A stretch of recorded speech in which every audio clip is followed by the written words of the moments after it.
അല്ല, ഇത് ആരെ ഈ വേണ്ടാത്തപ്പണിയും ചെയ്ത് തൂങ്ങിക്കിടക്കണേ? ഇത് നമ്മുടെ മരംകൊത്തിയല്ലേ? സോറി, മരംകൊത്തിയല്ല, മീൻ കൊത്തി. പൊന്മാൻ, മിസ്റ്റേക്ക് പറ്റിയതാ.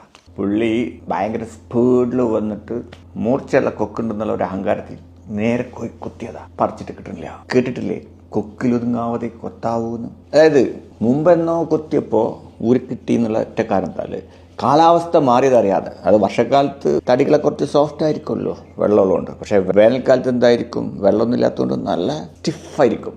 ഇത് മനസ്സിലാക്കാണ്ട് പഴയ കൊത്തുകയാണ്. ചിലർ ഇതേമാതിരി കൊത്തിയിട്ട് അവിടെ കിടന്ന് ബോധം കിടും. ചിലരോ ആ കൊത്തിയത് പറിച്ചെടുക്കാൻ പറ്റാതെ അവിടെ തൂങ്ങിക്കിടന്ന് ഭക്ഷണം തേടി നടക്കുന്ന മറ്റു ചില ജീവികളുടെ വായിലേക്ക് അവസാനിക്കും. ഇവർ എന്തിനാ ഫേമസ് നിങ്ങൾക്കറിയില്ലേ? അവരെ ഡൈവിങ് സ്കില്ലുണ്ടല്ലോ, ഇതൊന്നും കണ്ടിട്ടാണ് നമ്മൾ വിമാനമൊക്കെ, മറ്റേ ബോംബർ വിമാനമൊക്കെ ഉണ്ടാക്കിയിട്ടുള്ളത്. പിന്നെ മീൻ പിടിക്കാൻ മാത്രമല്ല, ഇത് പാറ്റൻ ടാങ്ക് പോലെ 360 ഡിഗ്രിയിൽ ഇവർക്ക് തലതിരിക്കാനും പറ്റും. മാത്രമല്ല, ഇവർ അവരുടെ ആ മീനിനെങ്ങനെ ലക്ഷ്യം വെച്ച് കഴിഞ്ഞാൽ പിന്നെ ഗിംബൽ മാതിരിയാ. ശരീരം എങ്ങനെ കിടന്ന് ആടിയാലും തലയും കണ്ണും മാറൂല.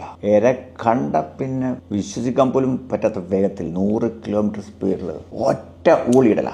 ബോംബർ വിമാനം പോലെ ഒരൊറ്റ പോക്ക.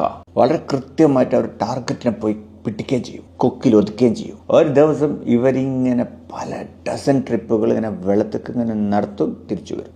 ഇതിന്റെ ഒരു പ്രത്യേകത എന്താ വെച്ചാൽ, സംഭവം കാണാൻ നല്ല ബ്യൂട്ടിഫുൾ ആണല്ലോ. ഇനിയിപ്പോൾ ഇതിൽ ഏതാ പെണ്ണ് എന്ന് പറയണമെങ്കിൽ ചുവപ്പ് ലിപ്സ്റ്റിക്, ആണുങ്ങള് പറഞ്ഞ പോലെ ഫുൾ കറുപ്പ് കൊക്കായിരിക്കും. അപ്പോൾ ഈ മീൻ കൊത്തി പൊന്മാൻ, അതായത് നീലപ്പൊന്മാനെ, ഈ നീലപ്പൊന്മാൻ നമുക്ക് എന്തൊക്കെയാ പഠിപ്പിച്ചു തന്നേ? കൊക്കിലൊതുങ്ങാവതേ എന്തൊക്കെയാന്നുള്ളത് നിങ്ങൾക്ക് മനസ്സിലായിരുന്നു? താഴെ എഴുതുമോ?